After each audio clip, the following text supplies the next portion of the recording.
Del Santo Evangelio según San Mateo. Por aquel tiempo, Juan Bautista se presentó en el desierto de Judea predicando: conviértanse, porque está cerca el reino de los cielos. Este es el que anunció el profeta Isaías diciendo: una voz grita en el desierto, preparad el camino del Señor, allanad sus senderos. Juan llevaba un vestido de piel de camello con una correa de cuero a la cintura y se alimentaba de saltamontes y miel silvestre. Y acudía a él toda la gente de Jerusalén, de Judea y del valle del Jordán. Confesaban sus pecados y él los bautizaba en el Jordán. Al ver que muchos fariseos y saduceos venían a que los bautizara, les dijo: camada de víboras, ¿quién les ha enseñado a escapar del castigo inminente? Den el fruto que pide la conversión, y no se hagan ilusiones pensando: Abraham es nuestro padre, pues les digo que Dios es capaz de sacar hijos de Abraham de estas piedras. Ya toca el hacha a la base de los árboles, y el árbol que no da buen fruto será talado y echado al fuego. Yo los bautizo con agua para que se conviertan, pero el que viene detrás de mí puede más que yo, y yo no merezco ni llevarle las sandalias. Él los bautizará con Espíritu Santo y fuego. Él tiene el bieldo en la mano, aventará su parva, reunirá su trigo en el granero y quemará la paja en una hoguera que no se apaga. Palabra del Señor. Podemos sentarnos.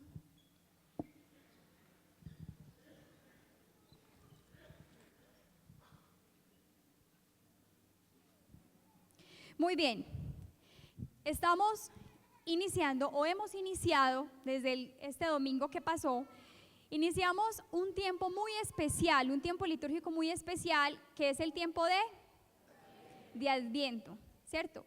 Es el tiempo de preparación para la venida del Señor. Y por eso nosotros empezamos a escuchar en los evangelios que se nos habla en un lenguaje escatológico, es decir, como de final, de fin del mundo, de la segunda venida. ¿Lo han escuchado? Es una época como asustadorcita, ¿cierto? Como que, uy, ¿qué pasó aquí? Empezamos a escuchar que ya viene, que se acaba el tiempo, que está la venida del Señor, las cosas que van a pasar en el fin de los tiempos. Empezamos a escuchar un llamado permanente a la conversión. Y un personaje muy importante de este tiempo de Adviento es precisamente Juan el Bautista, ¿cierto? Que es el protagonista de este evangelio que les acabo de leer de San Mateo. Aquí nos dice que Juan el Bautista estaba, ¿dónde estaba? ¿Dónde estaba? ¿En el desierto? ¿Seguros? Juan estaba en el río Jordán. ¿Y qué estaba haciendo Juan?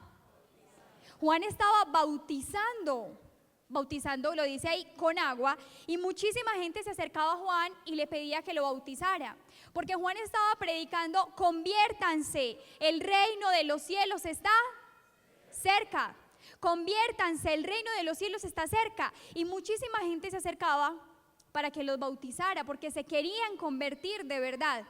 Pero nos dice el evangelio que entre la multitud de personas que se acercaba a Juan para que los bautizara, porque se querían convertir sinceramente, había unos, digámoslo así, infiltrados.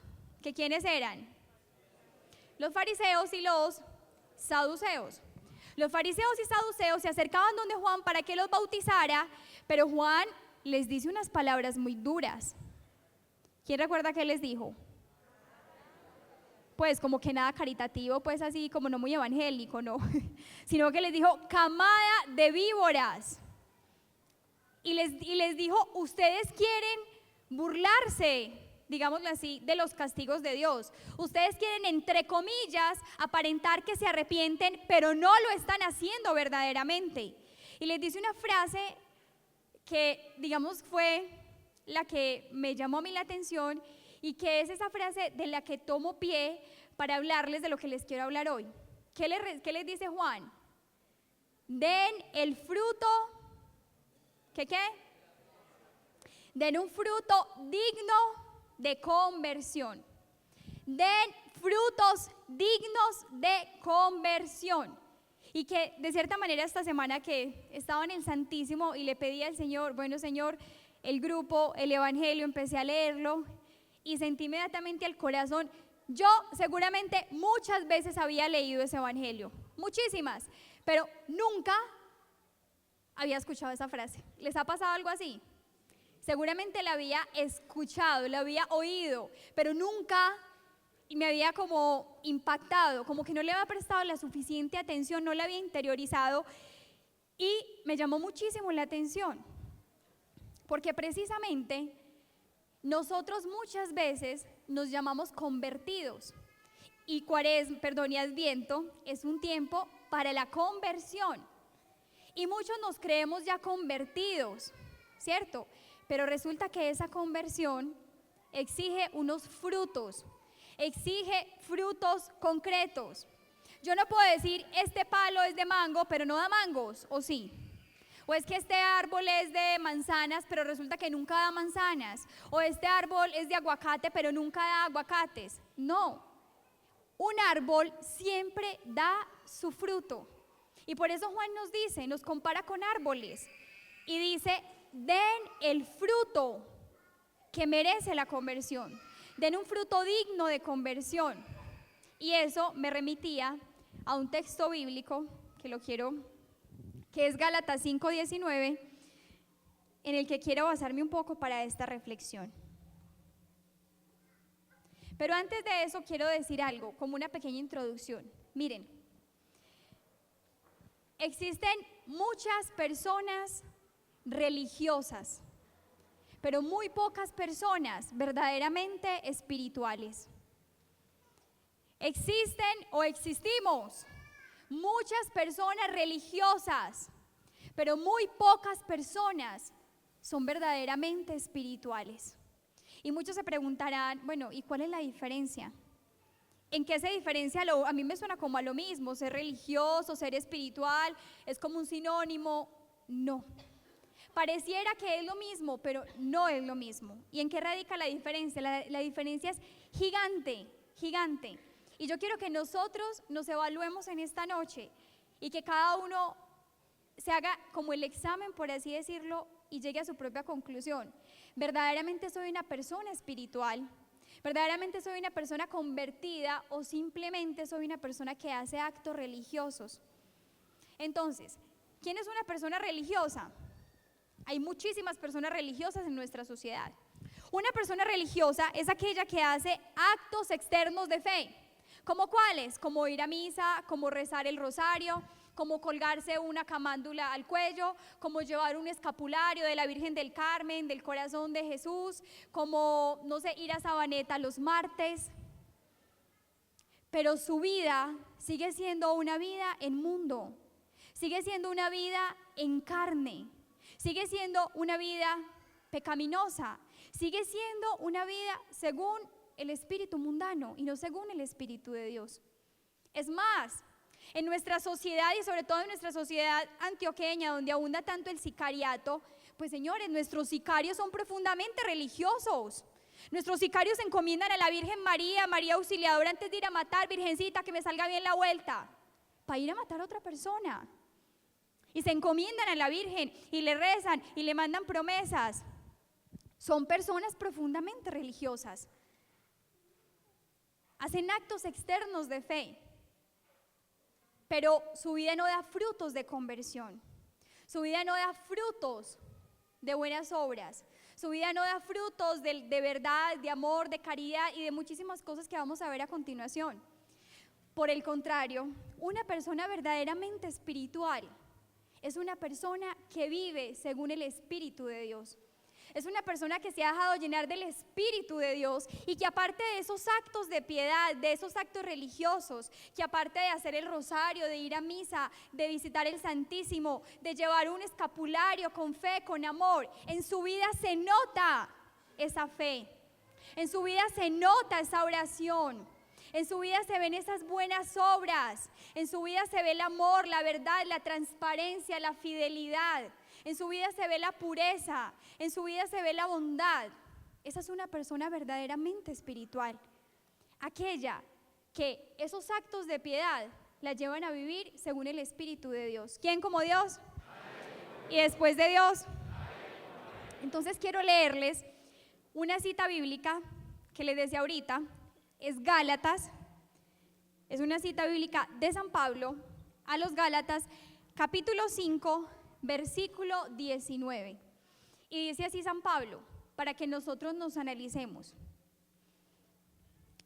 Ahora bien, las obras de la carne son conocidas: fornicación, impureza, libertinaje, idolatría, hechicería, odios, discordia, celos, iras, ambición, divisiones, disensiones, rivalidades, borracheras, comilonas y cosas semejantes, sobre las cuales os prevengo, como ya os previne, que quienes hacen tales cosas no heredarán el reino de Dios. Y aquí quiero leer lo contrario, que sigue diciendo San Pablo y que es donde me quiero detener un poco más. Dice San Pablo, en cambio, el fruto del Espíritu, es decir, esos frutos de los que nos está hablando Juan, den el fruto de la conversión. ¿Y cuál es ese fruto de la conversión? Pues son esos frutos que da una persona cuando tiene el Espíritu Santo en su vida, en su alma. Y dice San Pablo, en cambio, el fruto del Espíritu es amor, alegría, paz, paciencia, afabilidad, bondad, fidelidad, modestia y dominio de sí. Contra tales cosas no hay ley, pues los que son de Cristo Jesús han crucificado la carne con sus pasiones y sus apetencias. Palabra de Dios. Muy bien, entonces quiero empezar con eso. Le leía lo que dice San Pablo. Habla, ahí menciona 9 frutos, aunque la iglesia en el catecismo nos habla de 12 frutos del Espíritu Santo. Vamos a hacer un examen detallado de estos frutos para darnos cuenta si realmente vivimos en el Espíritu de Dios, si realmente nosotros estamos dando frutos de conversión, si no somos simplemente personas religiosas, sino que verdaderamente somos personas que vivimos en el Espíritu de Dios, que llevamos una vida verdadera de conversión. Y el primer fruto que dice San Pablo es ¿cuál? El amor. El primer fruto que nos presenta es el amor, porque el amor es el más excelente de todos los carismas. Es el más excelente. San Pablo lo dice en 1 Corintios 13. Si tengo don de lengua, si tengo don de profecías, si puedo, no sé, resucitar muertos, si puedo hacer milagros, pero no tengo amor, nada soy. Si tengo cientos de carismas, si tengo dones, si predico, si sano, si levanto muertos, si levanto paralíticos, si hago muchas obras de caridad incluso, porque uno puede hacer obras de caridad, ojo, sin tener amor. Pero si no tengo amor, nada soy. Y analicémonos cada uno de nosotros, ¿qué tanto amor tenemos en nuestro corazón? Que es el primer fruto del Espíritu Santo. Señores, donde hay amor, allí está el Espíritu de Dios. Donde hay, aunque sea una gota de amor, allí está Dios presente, porque Él mismo lo dijo, San Juan nos lo dijo, Dios es amor. Dios es amor y quien ama tiene a Dios. Nuestra vida nos fue entregada, nos fue prestada, nos fue donada para donarnos, para entregarnos, para amar, para desgastarnos. En cambio, nuestra sociedad ahora nos enseña a vivir para nosotros mismos. No, la vida nos fue dada para darla, para entregarla, para donarla, para hacer un don para los demás y no para guardárnosla para nosotros mismos. El Evangelio lo dice, quien quiera salvar su vida, la perderá. Y quien pierda su vida por mí, la salvará. ¿Eso qué quiere decir? Quien quiera salvar su vida, hoy todos queremos salvar nuestra vida. ¿Cómo así, Juliana? ¿Qué quiere decir eso? Sí, hoy todos queremos llevar una vida cómoda, una vida que no me exija sacrificios, una vida en la que nadie me moleste. Por eso hoy, no sé, un ejemplo sencillo que se me viene a la cabeza, no queremos tener hijos, porque un hijo exige mucho amor, porque un hijo exige mucha entrega, porque un hijo exige mucha caridad. pero yo simplemente no quiero un niño que me despierte 2 o 3 veces en la noche. O no quiero un niño que los domingos no me deje dormir hasta tarde, o un niño que no me va a permitir seguir yendo, qué sé yo, a jugar mis partidos de fútbol hasta tarde con mis amigos, o que me va a amarrar entre comillas, que me va a limitar, un niño que me va a exigir sacrificios, que aparte me va a dañar mi cuerpo, que aparte me va a doler tenerlo. No quiero eso, porque quiero guardar mi vida para mí. Me la quiero guardar, o por eso no me quiero casar, porque no quiero compromisos, porque no quiero tener otro al lado que me diga, ¿y por qué llegaste tarde? ¿O para dónde vas? O que me exija, no sé, renunciar a otros amores, entre comillas, o a otros placeres. El mundo nos enseña a guardar la vida para sí. Eso hace el espíritu del mundo. Y si yo guardo y estoy guardando mi vida para mí mismo, entonces no tengo el espíritu de Dios en mí. Porque uno de sus grandes frutos es el amor. El amar, el entregarse, el donarse, el darse. Para eso nos fue dada esta vida. Y solo en la medida en que la damos, en que nos donamos, solo en esa medida recibimos verdadera vida. En cambio, quien se guarda la vida para sí, quien vive para sí mismo, solo para procurarse placeres y comodidades, terminará su vida y se dará cuenta que no hizo nada que valiera la pena.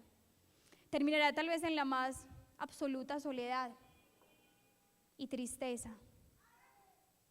Entonces, si nosotros estamos convertidos, ese primer fruto que nos exige nuestra conversión es el amor. Y el amor lo vivimos día a día en cada cosa que hacemos. ¿Quién como Dios? ¿Y después de Dios? El segundo fruto que menciona San Pablo, ¿cuál es? ¿Cuál? La alegría, o también la conocemos como gozo. Señores, aquel que tiene el Espíritu de Dios en su corazón, que se ha encontrado con Jesús en su corazón, pues es una persona que tiene mucha alegría. Y este fruto de la alegría no es como las alegrías prefabricadas que nos da el mundo. No es la alegría de tomarse una botella de aguardiente o de ron. No es la alegría de salir a rumbear un fin de semana. No es la alegría de drogarse. No es la alegría de un rato de placer y de lujuria. Esas alegrías son pasajeras. Esas alegrías duran instantes, momentos. Esas alegrías se acaban. Pasan muy rápido, muy rápido. Y cuando se acaba ese momento nos damos cuenta que después de ese fin de semana, que después de ese rato de diversión, seguimos igual o más tristes que antes. Seguimos igual o más vacíos que antes. La alegría que nos ofrece el Espíritu Santo es la verdadera alegría. Es la alegría que brota de lo profundo del corazón. Es la alegría de saberse amado por Dios. Y es la alegría de amar, porque se relaciona con este fruto anterior. El placer que nos ofrece el mundo nos brinda alegrías pasajeras, porque esos placeres se quedan, digámoslo así, en las superficies de nuestros sentidos. Pero en cambio el amor llega hasta lo profundo del alma y la sacia. Y la sacia. Y yo sé que ustedes lo saben, que las alegrías más profundas de la vida no necesariamente han implicado grandes placeres, sino tal vez grandes sacrificios. Que tal vez las alegrías más grandes de nuestra vida es cuando hemos amado de verdad, cuando hemos servido, cuando nos hemos dado, cuando hemos perdonado. Esa alegría que nosotros buscamos en tantas cosas, solo nos la da Jesús, el amor de Jesús. Y por eso yo sé que ustedes están aquí.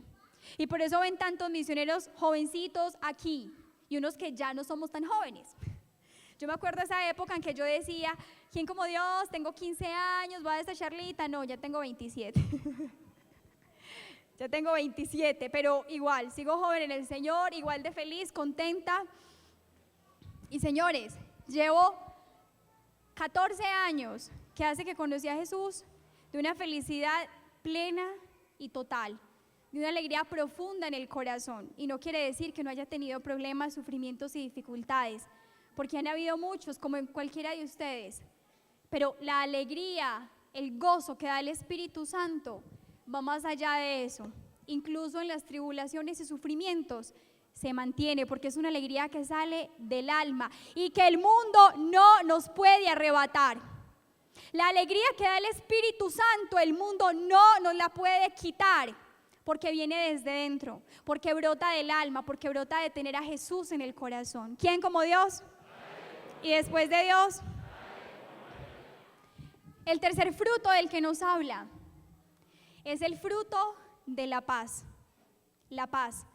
Escuchaba una frase del padre Carlos Yepes, que yo sé que muchos lo conocen aquí, una frase muy bonita que él decía, quien ha perdido dinero, ha perdido mucho. Quien ha perdido su salud, ha perdido demasiado. Pero quien ha perdido la paz, lo ha perdido todo. Quien ha perdido dinero, ha perdido mucho. Quien ha perdido su salud, ha perdido demasiado. Pero quien ha perdido la paz, lo ha perdido todo. Y estamos en una sociedad que ha perdido la paz. Una sociedad en la que vivimos llenos de temores, de angustias, de estrés, de tensiones, de miedos, de desconfianza unos con otros, atemorizados. Vivimos deprimidos, angustiados, ansiosos, con un montón de cuestiones que no nos dejan vivir tranquilos. Y buscamos la paz, no sé si con un sedante o con medicamentos o con droga, porque muchas veces para eso nos drogamos o nos emborrachamos, ¿cierto? Para escapar de nuestra realidad, supuestamente para encontrar un poco de tranquilidad. Pero la verdadera paz nace de una conciencia limpia. La verdadera paz nace de hacer la voluntad de Dios. Lo dice el salmista. ¿Qué dice el salmista? ¿Quién se acuerda? En tu voluntad está mi paz. En tu voluntad está. ¿En tu voluntad está qué? En la voluntad de Dios está nuestra paz.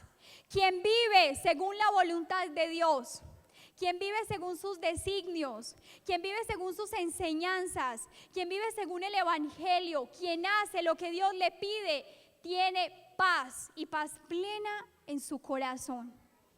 En cambio, cuando vivimos de espaldas al Evangelio, cuando desobedecemos esa voluntad de Dios, lo único que tenemos es preocupaciones, angustias, y eso se ve mucho. Entonces el tipo que le es infiel a la esposa vive angustiado, uy, me van a pillar, no, me voy a ir con esta por allí más lejos para que no me vean, uy, me vio la vecina, ¿qué le voy a decir a mi esposa? No, me va a coger el celular, mija, cuidado, me lo coge, cámbiale la clave cada cierto tiempo, haga no sé qué, y todo el tiempo está asustado, porque de pronto se lo pillan, ¿cierto? Porque de pronto se dan cuenta. O la persona que dice mentiras, inventa cosas falsas, está preocupada porque Dios mío, en algún momento me van a descubrir, ¿y qué voy a hacer? Está en esa incertidumbre. Cuando no cumplimos la voluntad de Dios, entonces estamos angustiados, estamos asustados. No hay mejor almohada que una conciencia tranquila. Sí, gracias. No hay mejor almohada que una conciencia tranquila. Señores, cuando se acuesten a dormir, nunca dormirán tan bien en su vida como cuando se acuesten con su conciencia tranquila. Dios le pague. Muchas gracias. Bien, les pongo un ejemplo sencillo. Una frase, a veces hacer la voluntad de Dios cuesta, pero los frutos son maravillosos. Los frutos son la alegría, la paz, la tranquilidad del deber cumplido. Voy a poner un ejemplo muy sencillo, aquí contándoles un poquito mis intimidades de mi vida pues oscura. El sábado pasado, porque, bueno, antes de eso, yo leí hace mucho tiempo, leyendo la vida de San Bernardo, un santo impresionante, una historia impresionante. Leyendo su biografía, hubo una frase que me marcó mucho. La frase decía: la virtud es amarga en sus raíces, pero muy dulce en sus frutos. La virtud es amarga en sus raíces, pero muy dulce en sus frutos. Y yo me atrevería a decir lo contrario. El pecado es muy dulce en sus raíces, pero es ¿qué? Amargo en sus frutos. El pecado es muy dulce en sus raíces, pero es amargo en sus frutos. Y un ejemplo sencillo, pues aquí, para explicarles un poco eso. El sábado pasado, yo soy casada, tengo 2 años y medio de casada, tenemos 2 hermosos bebés. Y resulta que el sábado pasado, pues yo, como toda esposa, no sé si todas, le echo coquita a mi esposo para el trabajo. Y el sábado pasado me sonó la alarma a las 6 de la mañana y yo, aquí está mi esposito, se puso rojito, y yo, tranquilo mi amor, que la mayoría llevan coca, el 90%. Y resulta que, perdón, yo tomo agüita.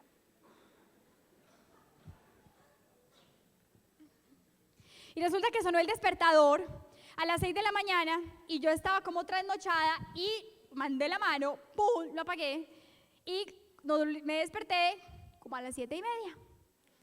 Dios mío, cuando me desperté mi esposo ya estaba listo para salir y fum, mi amor, me voy. Y yo, no puede ser, no le hice el almuerzo a mi esposo. No.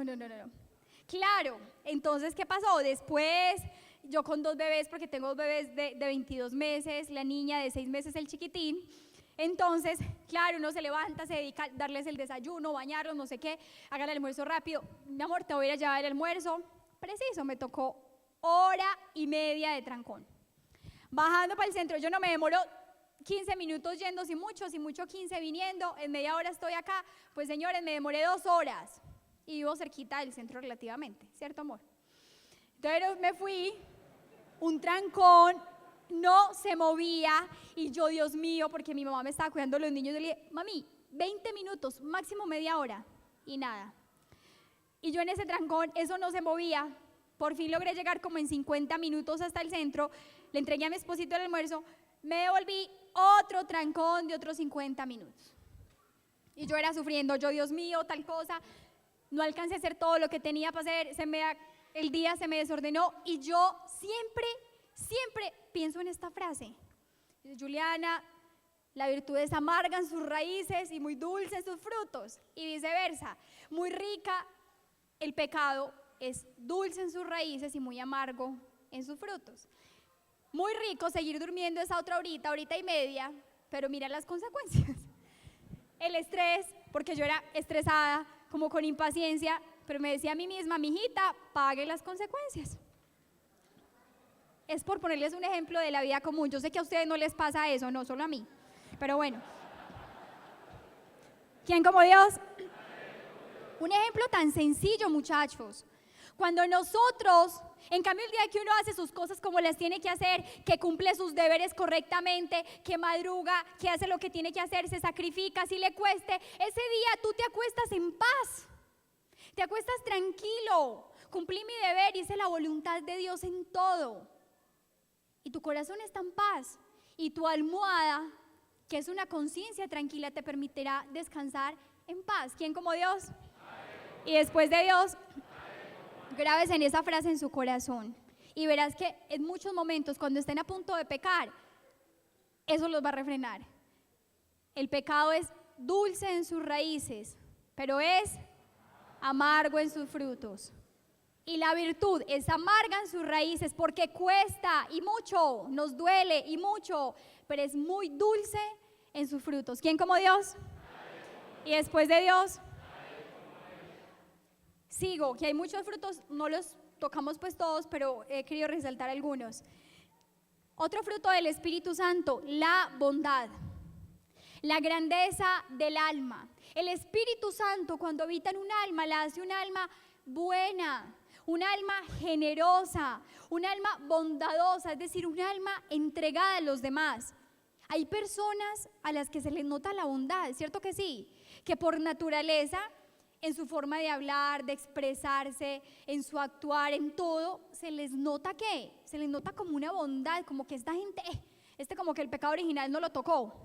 Pues como que uno dice, es una belleza, amable, servicial, vea qué belleza, donado, entregado. En cambio hay personas que se les nota la malicia, que están llenos de maldad en su corazón y que precisamente por la maldad que hay en su corazón, en los demás ven maldad y no confían en nadie. Miren, hay gente tan mala. Esta semana mi mamá me dijo la semana pasada, no, hace 15 días, me dijo, imagínate que mataron al novio de tal. Y ay, ¿cómo así? Y se iban a casar. Ay, ¿cómo así? Entonces, bueno. Y resulta que me estaba contando mi mamá pues así como en un acto de comunicación. Me estaba contando, imagínense que al funeral fueron 3 mujeres, tenía 3 mujeres y las 3 llorando, con la que se iba a casar y otras 2. Y la mamá, en cambio, no lloró.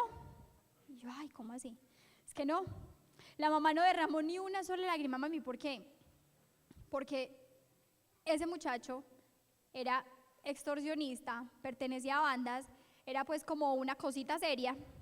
El muchachito era mal manejadito y la mamá decía, gracias a Dios se lo llevó.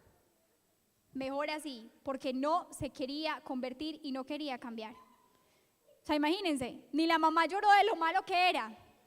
En cambio, qué tristeza que de nosotros se diga eso, que ni nuestra mamá nos llegase a llorar pues por malos.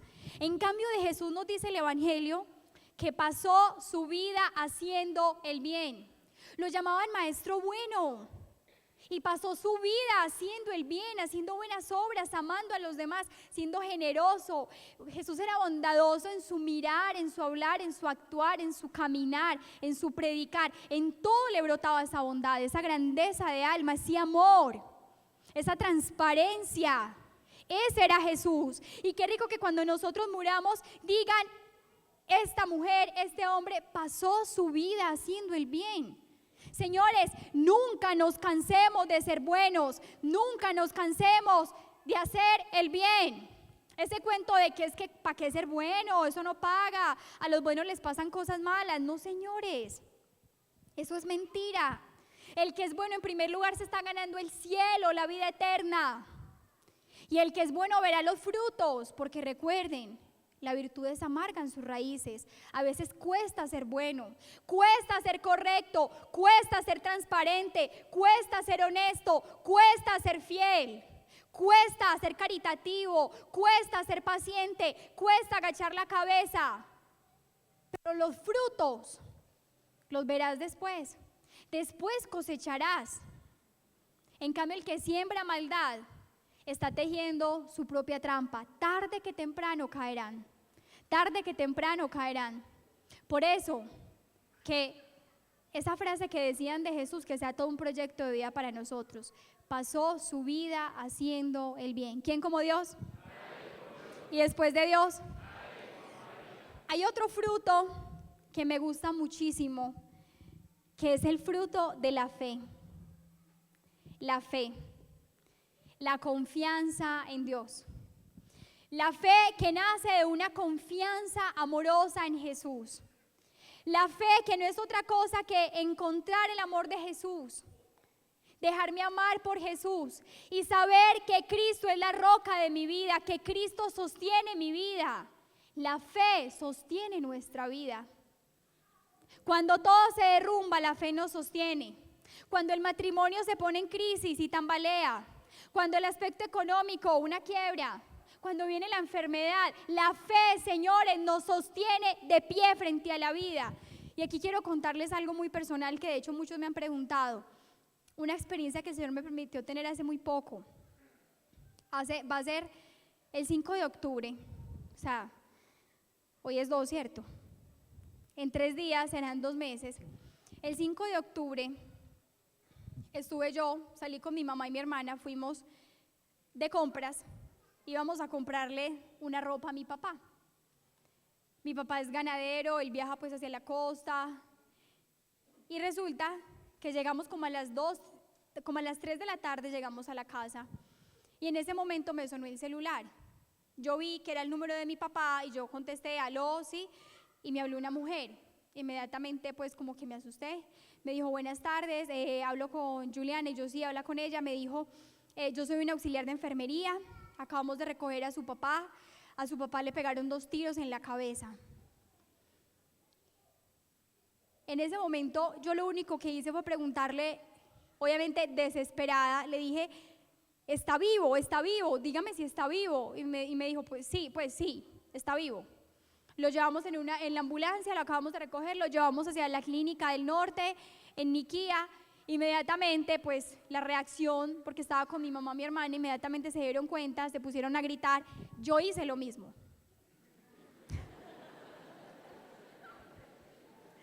Entré tuve un instante de desesperación y yo empecé como para allá y para acá, yo no sabía qué hacer.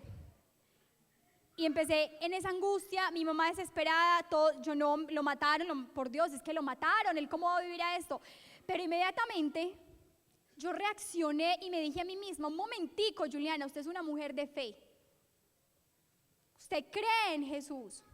Usted le consagró su vida a la Virgen María. Inmediatamente corrí hacia una piecita, el cuarto de la empleada aquí en la casa de mi mamá. Había una imagen de María Auxiliadora y me arrodillé y les dije, vamos a arrodillarnos ya. Y le dije, Santísima Virgen María, yo soy tuya. Porque me consagré a ella por gracia de Dios hace 13 años. Y le dije, yo soy tuya y yo te pertenezco. Y cuando me consagré, te consagré mi familia. Y llevo 13 años orando por la conversión de este hombre, porque lamentablemente no llevaba una vida como debería ser. Llevo 13 años rezando por la conversión de mi papá. Y yo sé que tú me lo vas a devolver. Y yo sé que esto va a ser para su conversión. Y te lo entrego. Inmediatamente le di la bendición de María Auxiliadora a mi papá. Ya todos salieron para la clínica. Yo no me pude ir por los bebés. Yo, Dios mío. Bueno, más adelante, el caso es que llegué ya tarde, como a las 7 de la noche. Cuando yo llegué, ya lo habían entrado a cirugía. Y salió el anestesiólogo, llamó a la familia de Ricaute Ramírez, entramos con mi mamá y mi otra hermana. El anestesiólogo nos dijo, él está muy mal, él está muy grave, él si sobrevive a la cirugía, si sobrevive, porque lo más posible era que muriera en medio de la cirugía, si sobrevive, él puede quedar cuadrapléjico, puede quedar como un vegetal, pues firmen el consentimiento con todo lo que esto implica. Firmamos el consentimiento. En ese momento pararon todas las cirugías que estaban haciendo en el hospital, todos los especialistas fueron a hacer la cirugía, le hicieron 7 cirugías en su cabeza. Después de eso lo llevaron a la unidad de cuidados intensivos y el médico obviamente nos dijo, el que nos recibió, muy bien, él va a estar aquí. Yo les tengo que decir la verdad, él está en condiciones muy críticas, pero fe, toda la que ustedes quieran tener, esperanza, toda la que ustedes quieran tener. Sin embargo, la verdad es esta y esta, obviamente todos destrozadísimos, se los digo en sinceridad. Yo después del momento que hice esa oración ante la Virgen María, sentí una paz total, una confianza total. O sea, cuando el médico nos llamó al anestesiólogo y nos dijo lo que podía pasar, a mí no se me movió nada. Yo dije, no, eso no va a ser así, mi papá va a estar bien y yo lo sé porque yo tengo fe en el Señor y yo sé que esto es la respuesta, aunque una respuesta dura, como que, Señor, pero ¿por qué tan duro? Respóndeme más pasito. Pero esa fue la respuesta. Pasaron varios días, el tercer día entrábamos a cuidados intensivos, obviamente mi papá en coma, entubado, conectado por todos lados, irreconocible, inflamadísimo por todos lados. Obviamente verlo generaba pues un shock impresionante.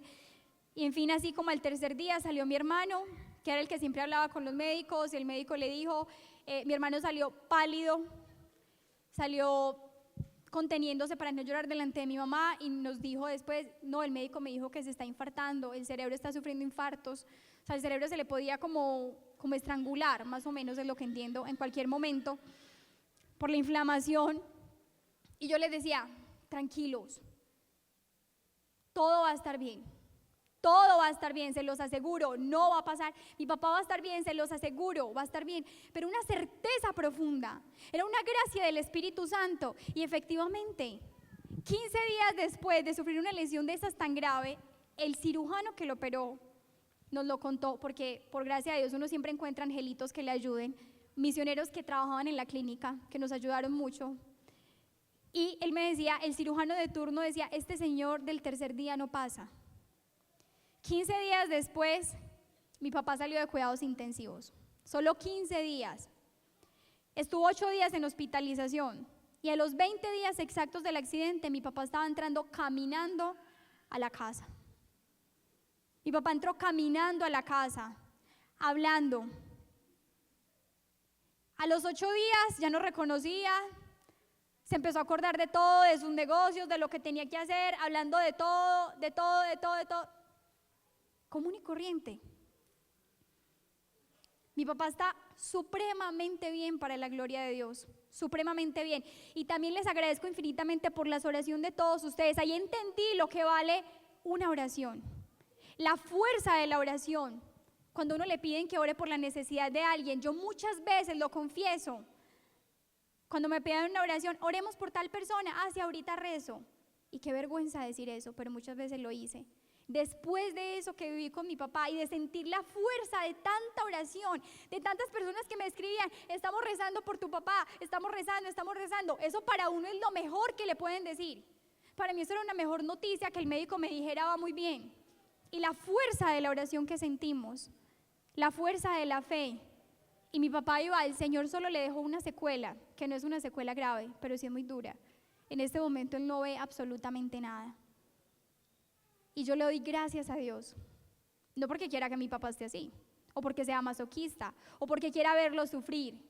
Le doy gracias porque esa enfermedad no fue en vano, sino porque esto que está sufriendo lo está llevando a iniciar su conversión. Y va a ser para su conversión, porque el mayor milagro no es ni siquiera que él se haya sanado. El mayor milagro se los voy a contar, estoy segura, tal vez en unos meses. Cuando mi papá recupere la luz, no solo de sus ojos, sino primero la luz de su alma, que es la primera y la que más está necesitando. Y por eso le doy gracias a Dios. ¿Quién como Dios? Y después de Dios, señores, esto que viví con mi papá y muchas cosas que he vivido en la vida, a mí personalmente me confirman que la fe es el tesoro más grande que tenemos. Para mí, la fe en Jesús es lo más grande, es lo más valioso, es lo más importante. Y sobre Él, que es la roca, he construido toda mi vida. Y sobre Él, que es la roca, me siento segura porque Él todo lo sostiene, señores, todo lo sostiene. Y quien tiene la fe tiene lo más importante. Y lo demás vendrá por añadidura. Quien tiene la fe, quien tiene a Jesús en su corazón, lo ha encontrado todo. Y Él se encargará de todo lo demás. Por eso este fruto que es la fe, pidámosle todos los días al Señor que aumente nuestra fe, nuestra confianza, nuestra esperanza. Otro fruto del Espíritu Santo, que ese es muy importante, el Señor sabrá por qué lo necesitamos muchísimo todos. Es el fruto de la mansedumbre. ¿Ese cuál es? Como el sexto, creo, ¿cierto? Dijimos, ¿cuáles frutos? El amor, la alegría, la paz, la bondad, la fe y la mansedumbre. Todos hemos escuchado una frase muy típica, de esos proverbios granadinos o por allá de Oriente, esa sabiduría, que dice, yo soy manso pero no. Bueno, y decía que aunque a algunos la cara no les ayuda mucho, pues, pero bueno, yo soy manso pero no menso. Muchas veces confundimos la mansedumbre con bobada. Es que yo no soy bobo, es que yo no me la dejo montar de nadie, yo no me la dejo de nadie, a mí nadie me grita, a mí nadie me mira así, a mí nadie me pasa por encima, a mí nadie me desprecia, a mí nadie me humilla y es que a mí nadie me da órdenes y en fin. Somos muy altivos, somos supremamente orgullosos. Una frase que decía el padre Carlos Yepes, nos creemos muy pavos reales, pues, o sea, conmigo nadie se mete, a mí nadie me toca y eso nos hace muchísimo daño, muchísimo daño. La mansedumbre, en lugar de ser una pérdida, es una ganancia. La mansedumbre nos hace grandes. Yo diría que la mansedumbre es para personas inteligentes, porque siempre el que es manso, el que es humilde de corazón, termina ganando. El que es soberbio, altivo o altanero, como decimos, orgulloso, prepotente, siempre termina perdiendo. Te pones a pelear, a discutir con tu mejor amigo, listo, peleas, muy bien, ganaste la pelea, levantaste más la voz, gritaste más, ofendiste más, maravilloso, ganaste la pelea, pero perdiste un amigo. En los matrimonios Tal vez eso es lo que más daño le hace hoy a los matrimonios. Es que a mí nadie me manda, es que yo qué voy a servir a otro, y entre esposos nos peleamos o nos gritamos y yo quiero mandar y yo no me dejo y tal cosa, y la pelea de dos egos, la pelea del amor propio del uno con el amor propio de la otra. ¿Y qué termina pasando? Un matrimonio desbaratado, personas desde sus 21, 22, 23 años y ya es que con divorcios encima. Por favor, con la altanería, con la altivez, con la soberbia, solo perdemos. En esta ciudad, nuestra cultura paisa, que es muy bonita, que tenemos un gran sentido de pertenencia, que tenemos un gran amor, ¿cierto? Como por nuestra cultura, sí, es que los paisas somos muy berracos, no sé qué, somos muy pujantes, muy trabajadores, nos sentimos orgullosos de lo vivos que somos, de lo negociantes y tal cosa y tal otra. Entonces en Medellín tenemos una cultura de a mí nadie me la monta, o a mí nadie me la hace, o a mí nadie me ofende. Es típico cada vez que uno va manejando encontrarse peleas. Es súper común que se baje uno de un carro, el otro de otro carro y se sacan cruceta, el otro saca el cuchillo que se robó de la casa y ¿qué hubo pues? ¿Cómo es pues? ¿Y por qué? Ah, no, porque es que se comió el padre. Entonces, porque casi se le tira encima al carro, se terminan matando, el uno para el hospital, el otro para el cementerio. ¿Y quién ganó? ¿Quién ganó? Y por una tontería, porque me miraste feo, me tocó un día, me tocaron dos, yo iba manejando por la 78 y dos carros delante de mí, ¡fum! Se tiraban, era como un Jimmy, un camperito, y era un Aveo. Entonces se tiraban el carro el uno al otro, se salía y el otro, ¡fum! Y se sacaban la mano por la ventana y no sé qué, y se insultaban, y en una guerra, y yo detrás pite, como para que ya, o sea, dejen la bobada. Y nada, y seguían ahí, y resulta que unos cuantos metros adelante había un semáforo. ¿Y cómo les parece que en el semáforo quedaron frente a frente? Y se baja el tipo del Aveo, un señor alto, fornido así, grandísimo. Abre la maleta del carro y no tenía cruceta, pero sacó un hacha. Yo iba con mi hermanita es menor que yo, y nos quedamos así.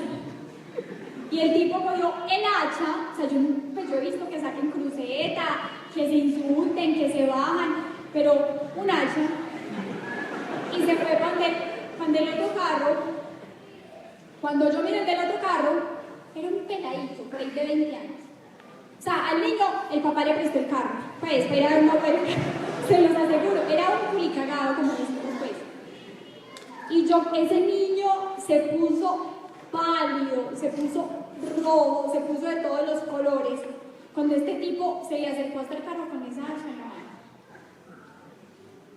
Yo no sé qué le digo, ahí todo se quedó, pero ahí por gracia del Espíritu Santo alguien se bajó de un carro y fue y como que le dijo al tipo, ay, ¿qué está haciendo? No sé qué, y lo subió al carro y el tipo se fue. Y yo, gracias a Dios, rezando, porque cuando me doy cuenta, seguimos, y ese niñito vivía en la unidad donde nosotros vivimos. Casi me bajo a meterle un regaño.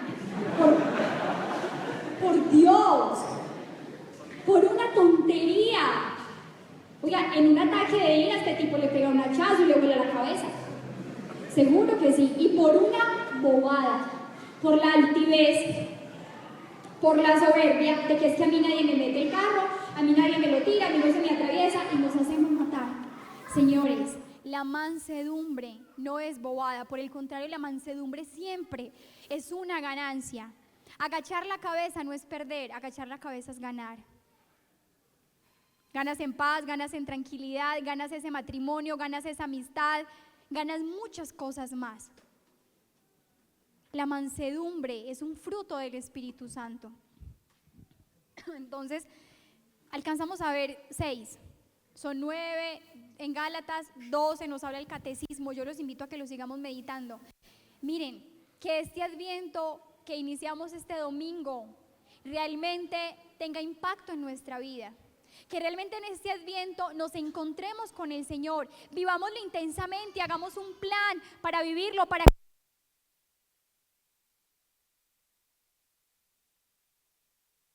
la conversión, que empecemos a dar frutos de conversión, que realmente nosotros llevemos una vida en el Espíritu y que estos sean los frutos que vemos en nuestra vida: amor, alegría, paz, mansedumbre, bondad, fe, confianza, esperanza, los dones del Espíritu Santo. El Evangelio es un extraordinario proyecto de vida.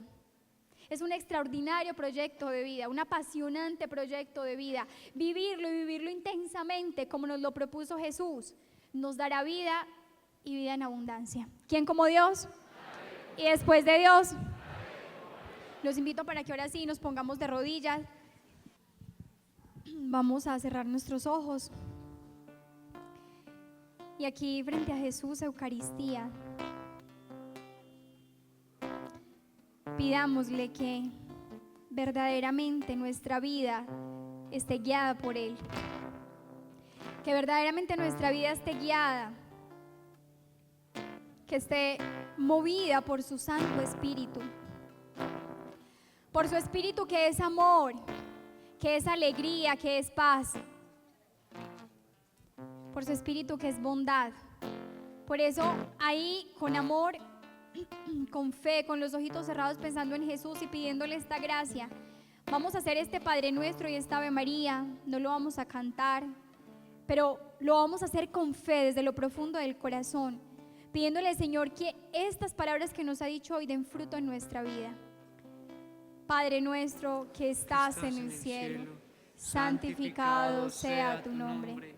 Venga a nosotros tu reino. Hágase tu voluntad en la tierra como en el cielo. Danos hoy nuestro pan de cada día. Perdona nuestras ofensas, como también nosotros perdonamos a los que nos ofenden. No nos dejes caer en la tentación y líbranos del mal. Amén.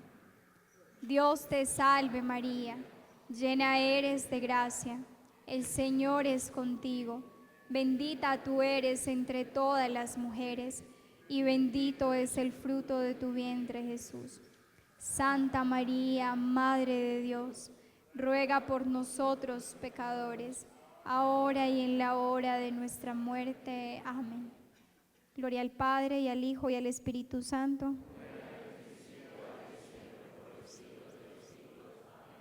En nombre del Padre, y del Hijo, y del Espíritu Santo. Amén.